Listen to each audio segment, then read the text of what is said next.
Good afternoon. I want to call to order the July 27th, 2017 meeting of the Sacramento Public Library Authority, and I want to welcome all who've joined us, and certainly thank my colleagues for being here this afternoon. And with that, then we'll jump right in and make some of the announcements. Call the roll to establish a quorum. We do have a brief closed session as a part of the agenda, so once we do some of the announcements and early actions, we'll go to that and come back for the remaining portion of the public agenda. So, all right, Ms. Beamer, I'll turn to you. Stephanie Nguyen, Darren Soon, Daryl Wu, present. Garrett Gatewood, present. Brian Rebus, here. Jeff Slowey, Rick Jennings, Don Natoli, here.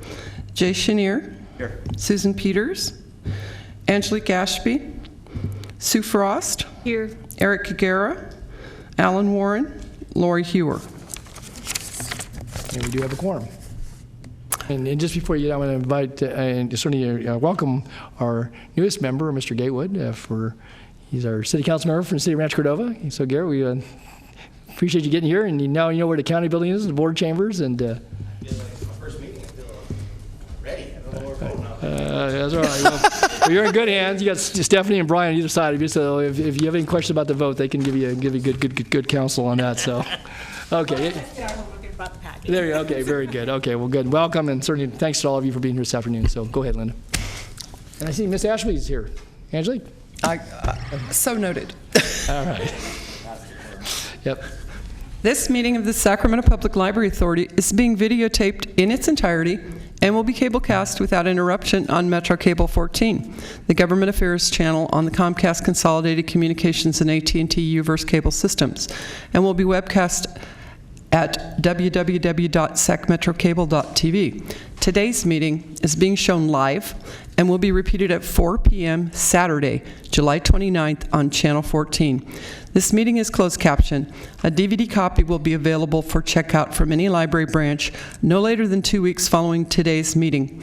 A public copy of the full agenda, including reports, is available for viewing at the back table and is available on the library website at www.saclibrary.org. Members of the audience wishing to address the board should complete a speaker identification form located at the back table and give it to the clerk. Please speak into the microphone when addressing the board and state your name for the record. Comments are limited to 3 minutes so that everyone may be heard. In consideration of others, please silence your cell phone at this time. Okay, with all that noted, then I would invite Ms.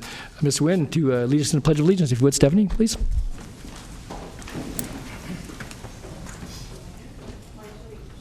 I pledge allegiance to the flag of the United States of America and to the republic for which it stands, one nation, under God, indivisible, with liberty and justice for all.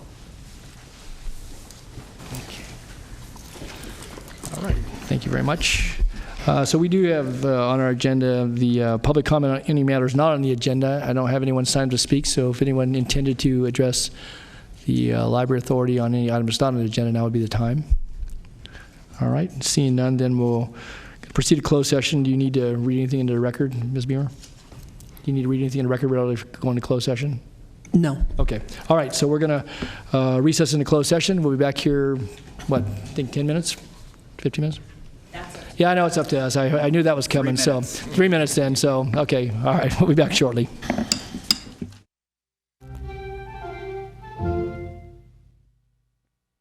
Okay, we'll come back into open session.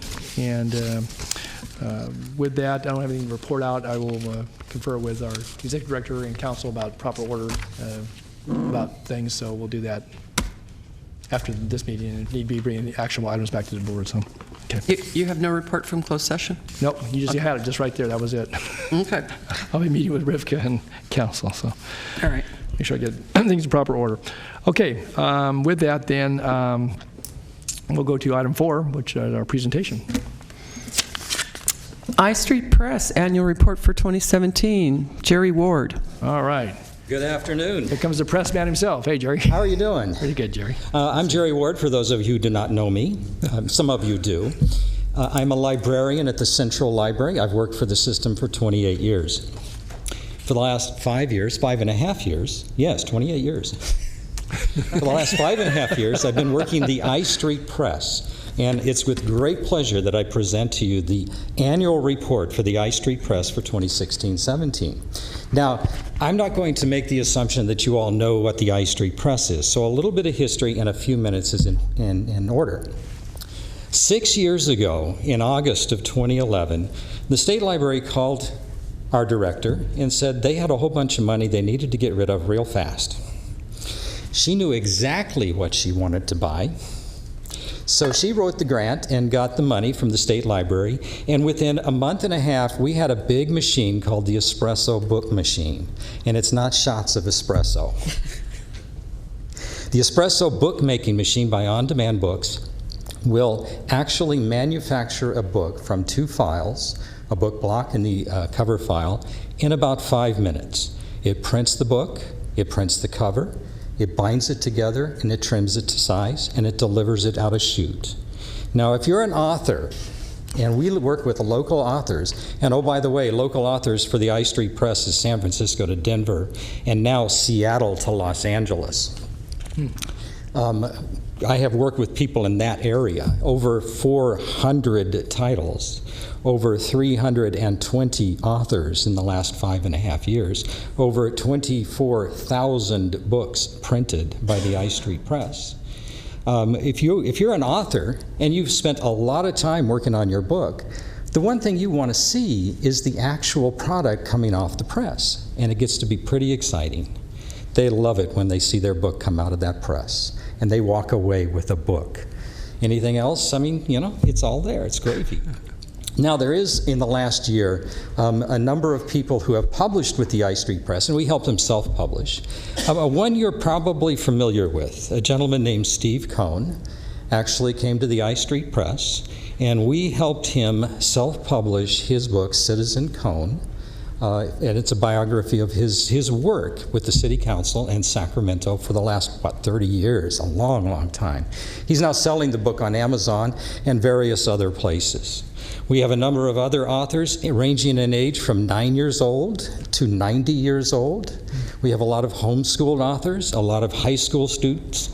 We have seniors who come to the I Street Press and do their senior projects. They might want 1 or 2 books.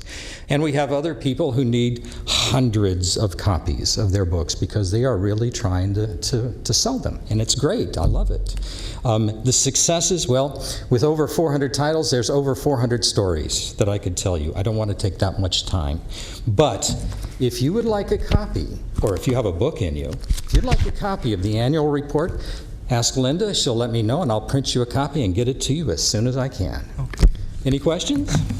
Thanks, Terry. Any questions about any of our publications or authors? Yeah, Joe. Does the library keep a copy of all the books, or at least one copy of all the books you print? There are a number of titles that are personal in nature, so we only print 1 copy, and of course it will not go into the collection. But there are over 200 titles that we've published, self-published, that are in our collection that are circulating. Yes. Thank you. That's great. Okay, Member Wu and then Member Frost. Thank you, Chair.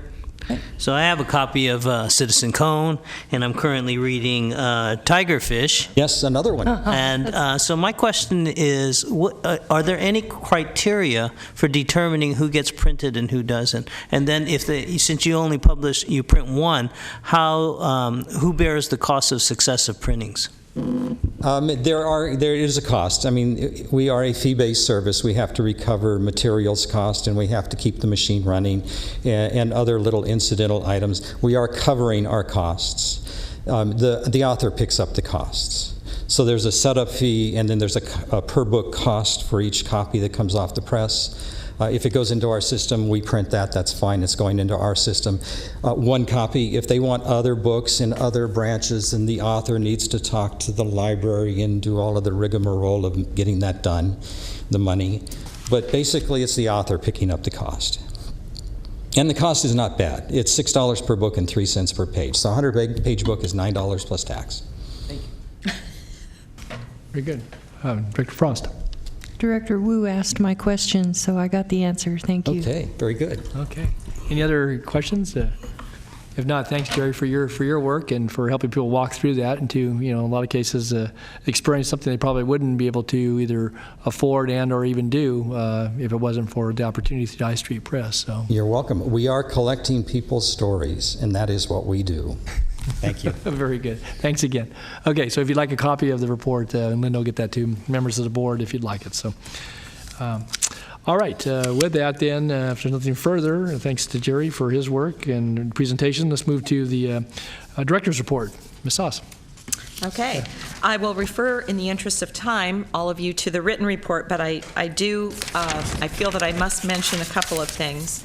One is that we're continuing to serve lunch. We're in our 7th week of summer lunch at 10 library sites. I visited 2 sites this afternoon, and it's a really wonderful thing that happens. One of them occurs in a community room, Colonial Heights, for example, and 9 of them actually we use our community rooms for.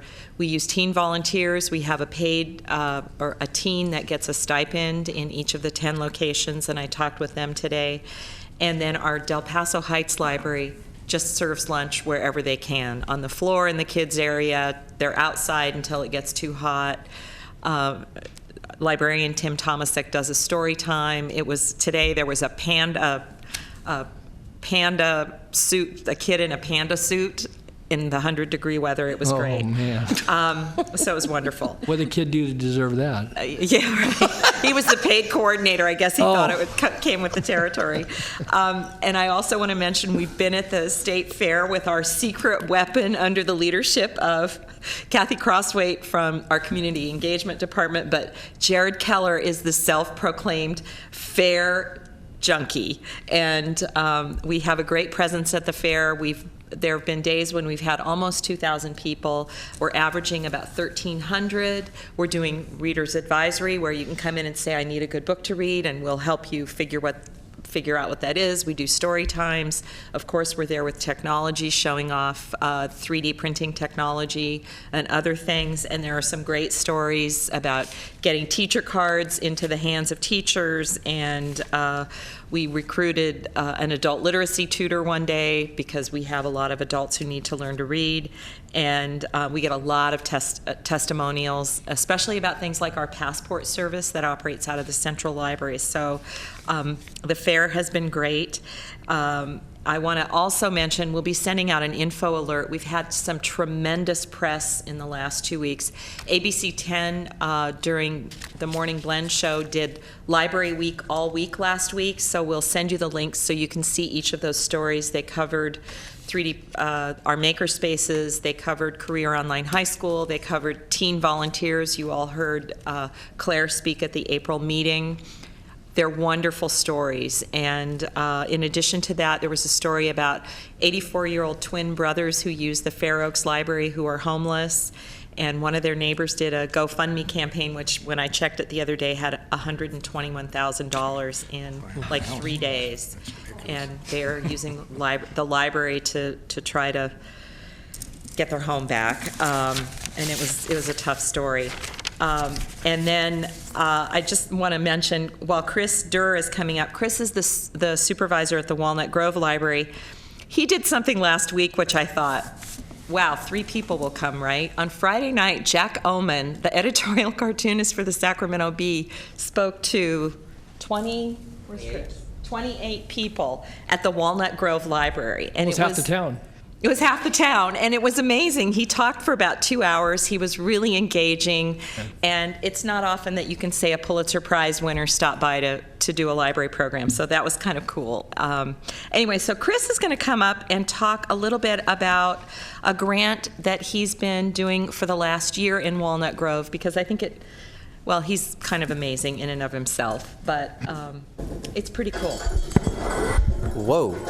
We've got music going already, so pardon me for that. Got your own opening. I can see that, Chris, right there. Don't wait for anybody to introduce you. Just start the music. Yeah. I know. It's how I roll. All right. So, I'm Krister. I am the branch supervisor out in Walnut Grove and Cortland. I'm here today to talk to you a little bit about this project we did down there called Library Game. It was a grant funded through the state library where the goal was to work with the 5th grade class in Walnut Grove Elementary. So what we did was we taught them video game design. And the goal was to have them build a video game design from start to finish, or build a video game from start to finish. And to begin with, why design a video game? And the answer is that it's not really about the video game. It's about the specific skills that they can learn from that. So there was a heavy component of project management skills where they had to build things that all work together to create one unified object. There was a heavy dose of storytelling skills where there's a narrative in the game as you play through it. And then there's a heavy dose of code skills and technology skills where they're learning to code and to work in machine thinking to make the rules of a game work. So it's about using the library to teach 21st century skills and about responding to a need in the community because there's not really a lot of formal technology instruction in the River Delta School District. So because there's that gap there, the library can step in and help supplement that and give these kids opportunities that they otherwise don't have exposure to. So the students, they're learning to tell a story. They made storyboards, they wrote scripts, they diagrammed their characters, they went through a lot of details thinking about how both the story will look and about what's going to happen in the story here. And my handwriting isn't about this bad, but you can tell these are actually the works of 5th graders. We had a giant wall in our community room where we went through all the parts of a plot. So we learned about rising action, we learned about falling action, we learned about all the different parts that go into a plot. They wrote down all their plot points and they worked with them and they changed it together, so there was a living document that they all worked on and all concentrated on, working together as a team and building all those things. And then they had huge numbers of characters in the story. There's too many characters in this story. If you do get a chance to go on the library's website and play it, I have to warn you, all this comes from the collective mind of 5th graders. So be warned that that's the reality you'll be entering into.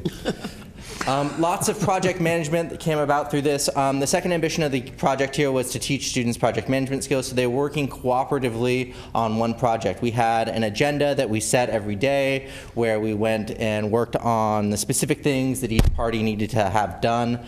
We had an object list of all the different art assets that needed to be created. We worked via Skype to talk with a video game developer, someone who has a lot of experience building video games, and he taught the students one-on-one virtually without having to come to the library. And we also talked about like genre. We brought in other librarians via Skype so that they could talk to the kids and that they could learn about how their game fits into a larger narrative tradition and things like that. We had podcasts throughout the project here where they described their own experiences and reflected on what they were doing, and then also had to work with each other. And one of the great parts about that too is that it involved lots of sound editing. So they had to edit their podcasts so that there was a coherent message that went on. We did lots with technology skills, lots of machine thinking and logical thinking, a little bit of actual coding, lots and lots of troubleshooting, working with files and file types as well as visual and audio data. So they created all the graphics for all the different characters here. It's all done in a very pixelated style. You're going to see in the game that they really had to think the things through. So if you have a character that's going to be moving across the screen, you need to have them in different positions for the art so that you can visualize them moving. They worked with the music with the game. Here's some of the music that they made.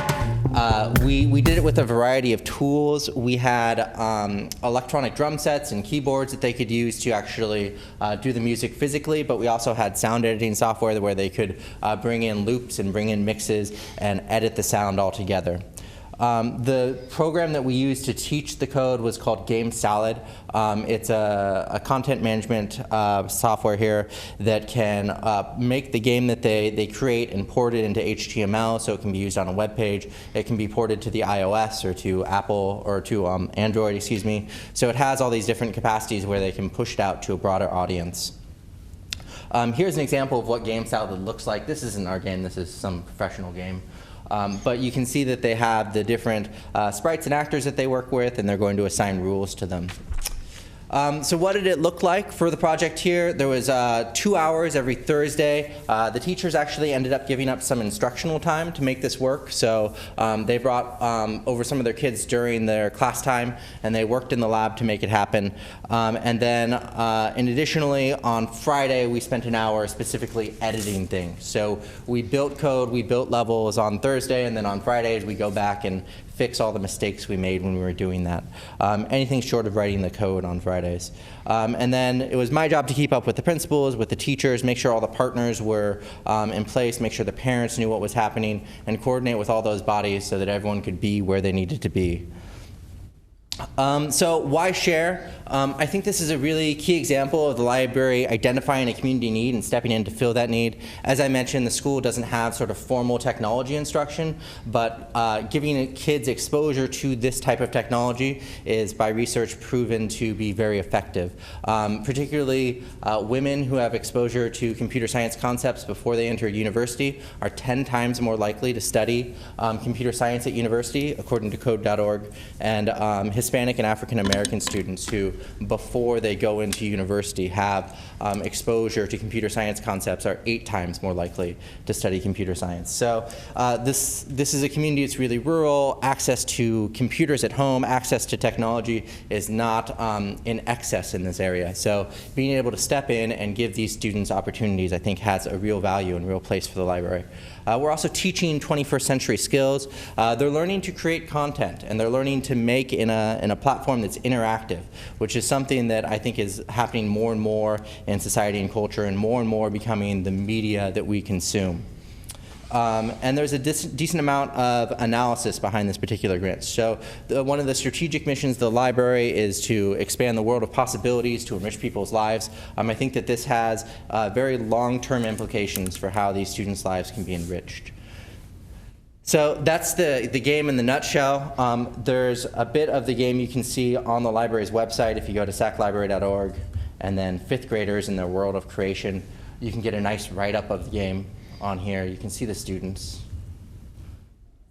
And down at the very bottom, you can play it if you so dare. So yeah, I am happy to answer any questions about that before I give the floor away here. Okay, thanks, Chris. Any questions about? Sounds like a pretty fun opportunity. Cool. Well done. I run a tech company, and introducing kids in the way you're doing. So you need to show them how to use the mic. Oh, yeah, I'm sorry, Gary, just push your mic. Oh, I don't know how to use technology. Yeah, though. you do. That's a shame. Yeah. It's critical that we become a stellar place to where this type of technology gets introduced to kids, not just rural, but also in the other areas, because making technology fun and coding especially will be big jobs and big money in the next generation. So the more we can introduce what you're doing into more libraries, makes libraries even more relevant in all communities, including Rancho. Yeah, it's a type of information literacy. I echo everything it says, but the question is, how did you decide what school and the grade to be a part of this project? So that's a tricky question. Partially, I worked very closely with partners, and I know that there's a really strong principal at the Walnut Grove Elementary School, and I'm in 2 libraries, Bates Elementary in the Delta and Walnut Grove Elementary. The principal at Walnut Grove is really a stellar principal, and she's really strong and a very strong library advocate, so it makes it easy to partner with her with that. After speaking with her at some length, we decided that 5th grade was the right grade for it because of the class of kids that was coming through, and because it's sort of the floor of where those skills, that sort of logical thinking, is really going to be taking hold. So that's why we chose to do the 5th grade instead of the 6th grade, which is how high the River Delta School District goes to in Walnut Grove. Good. Supervisor Frost. I think that is so amazing, and I'm wondering if all the librarians in the library district are coming together and talking about things that you're doing, so that, I mean, are all the other libraries aware of things like this? This is amazing. Yeah, so we've presented about this internally to staff a couple of times, twice actually, and we have had an email go out. Right now we're in talks with 2 other library staffs at actually really regionally different locations. to begin training on trying to do this in the next year. The equipment that's used for it, there's about $15,000 worth of technology that we purchased, and it's funded through an LSTA grant, which is done by the State Library, and it stipulates that we need to use the equipment for similar purposes for about 5 years. So we're aiming to try and replicate this with lessons learned in other locations. That is an ambition. Great job. Congratulations. So there, and just on that question, so then there's support for the staff that go behind it. You got to have the cooperation of the schools, it sounds like, but that, you know, you've got the hardware, or at least a good portion of the hardware, and some of the software, I trust. So what else? Yeah, the majority of my time was probably spent in coordinating things.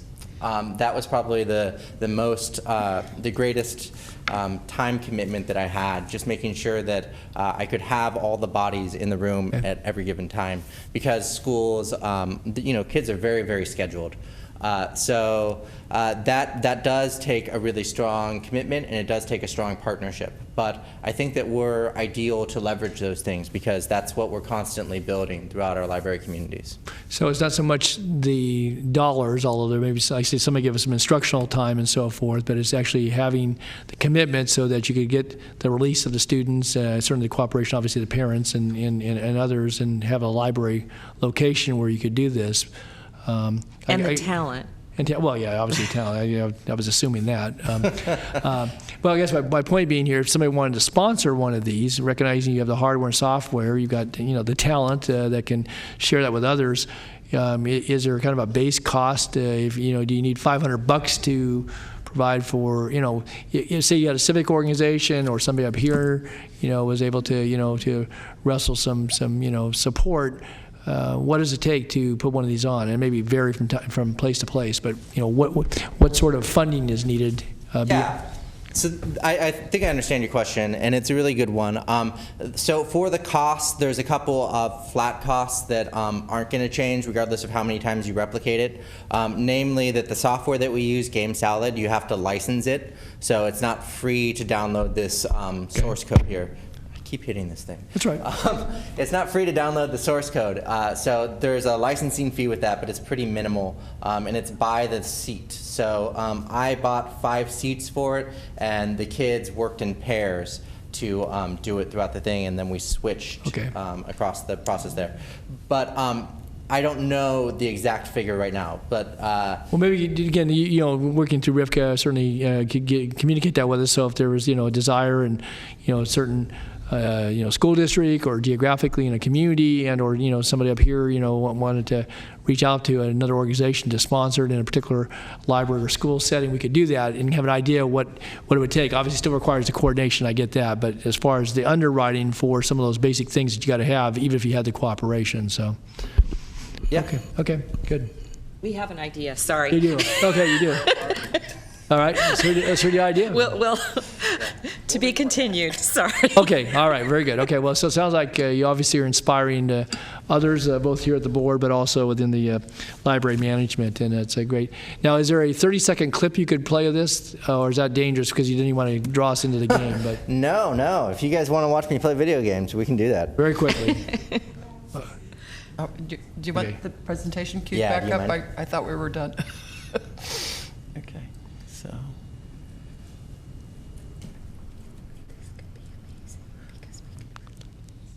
All right, so this is the game right here. The little sprite that you are, her name is Bella, and you've got to avoid this evil robot here. So you can see Bella moves around. We coded it so that as she moves forward, or as you push down the arrow, she moves forward. And the little guy is programmed to follow Bella at a slower speed than Bella can run. Now this is Tia, and Tia is very violent, and she has kidnapped your friend Mia. So you have to defeat Tia. But the problem is that Tia is like supernatural, and she has an army of robots. So once you've defeated Tia, only you need to play. Only in the world of video, yes. You need to play as Danny the robot and collect all the pieces of Tia to put her back together, so that she can once again wreak havoc. So now I'm Danny the robot, and you can see Danny, the kid who did Danny, put in a little bit more effort. So you can see when Danny moves, his sprite, his animation changes. Bella doesn't do that, but he can duck too. There he is ducking. And we've got to navigate our way through the forest here, walking all around to collect the floating pieces of Tia.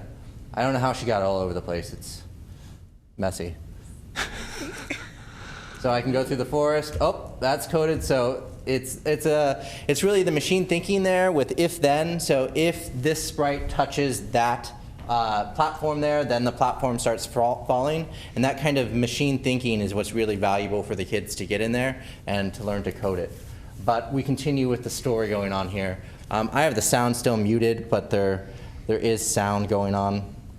I'm not totally familiar with you guys' system, so it sounds strange. So here's our new song. And here's level 3. Jeff the cop is we've got awesome. Narration. He used to play for the Oakland Raiders. Anyway, there's a brief thing. Jeff's an interesting character. He is a former Oakland Raider turned police officer. Yeah. Yeah, so we need. It's Raider country down in Walnut Grove. I got to tell you. It is. Well, we have a member here that was formerly of the Raiders too. So, okay, well, very good. That's again, we thank you for sharing. Thanks for your good work and obviously the inspiration and the guidance you've provided to the young people, and certainly opportunities and the doors this will open for folks is pretty cool. So, I hope so. All right, any other comments? If not, again, thanks and keep up the good work. Thanks. Chris, thank you. All righty, thanks, Chris. Okay, we'll go then from anything else in your director's report, Rivka? Anything else on the report? No, that Okay. completes All right, we my do have the written report. Any questions about the written report? Comments? All right, seeing none, then we'll go to our information items. I know we do have a report on item 13. Any other information item, though, that any member of the board wants to talk to? All right, if not, then we'll go to item 13. And I remember Schneer, and certainly thank him for his work. He has a report, Jay. Thank you. Just very briefly, so I want to thank Rivka. We have had a number of meetings both with the Library Foundation and the library, both individually and then together. I think the last one was about 2.5 hours. We've been working on a new MOU that really would be a win-win situation for both organizations. We hope to bring that back to this board in the September meeting. Okay, that's it. Thank you, Jay, for your efforts as well. Appreciate that. A lot of time. Okay, then anything else on information? If not, no action required. We'll go to our consent calendar. We have items 14 through 17. Anything else to call out, Ms. Beamer, on any of those items? Anything else to call out on? Okay. I'll move consent. No. Okay. All right, moved and seconded. Moved by Member Schneer, seconded by Member Slowey and Wu. So you can take your pick who you want to call the second on. And if nothing further, then just a voice vote. All those in favor? Aye. Opposed? Any abstentions? Any recusals? Seeing none. I had no one sign up to speak from the public on any of those items. And so we do go to item 18, reports, ideas, and questions from board members. I'll look down the line to my right. Anybody? Again, welcome members Wynn and Gatewood. And I'm going this way. I'm going to my left. And I go down, Ms. Frost. Gotcha. Well, I just wanted to thank Rivka for making the time to come out to Orangevale tomorrow to look at a possible library location property that we have kind of identified. We don't know if it's going to work, but we have folks from the county real estate and Rivka, and we've invited the Orangevale Rec and Park. So we're hoping if that location will work out, that we may be able to make some adjustments to our expectations over, I'm not sure if it's decades, I know it's years. It's decades. I think it's decades. And so I just wanted to thank Rivka for her help with that, and I'll be excited to come back and report how that plays out. Good. Well, thank you, Sue, for your work. I know that's been one of your top priorities, obviously, since your election, and it has been decades. So if you're able to get all that pieces put together, that'll be great, a great achievement. So it'll be great for the community. All right, anything else? Seeing none, then moves us to adjournment, and I will just announce that our next meeting is Thursday, August 24th, right here in these chambers. And anything else, Ms. Beamer? Do you need? We had a special adjournment that we wanted to do. Oh, we do. That's right. Thank you for reminding me. I had it in my notes. And I may ask any colleagues if they'd like to weigh in, but I know many of us certainly if not all of us, were taken by the loss of someone who served on this board, served on the Sacramento City Council for many, many years, and that was council member Bonnie Pennell, who left the council a couple of years ago due to health problems. But she was very adamant. She got a lot of credit for certainly her work in transportation, but when it came to libraries and libraries in her community, just as she was a staunch advocate for many other improvements, libraries were right there on the top of the list. And so certainly recognizing her contributions to the effort, certainly in libraries and to community improvement and all the wonderful things we know she was a part of, I'm going to ask that we adjourn today's meeting in her honor and her memory, and would certainly offer up anybody any opportunity to make any other comments if they'd like.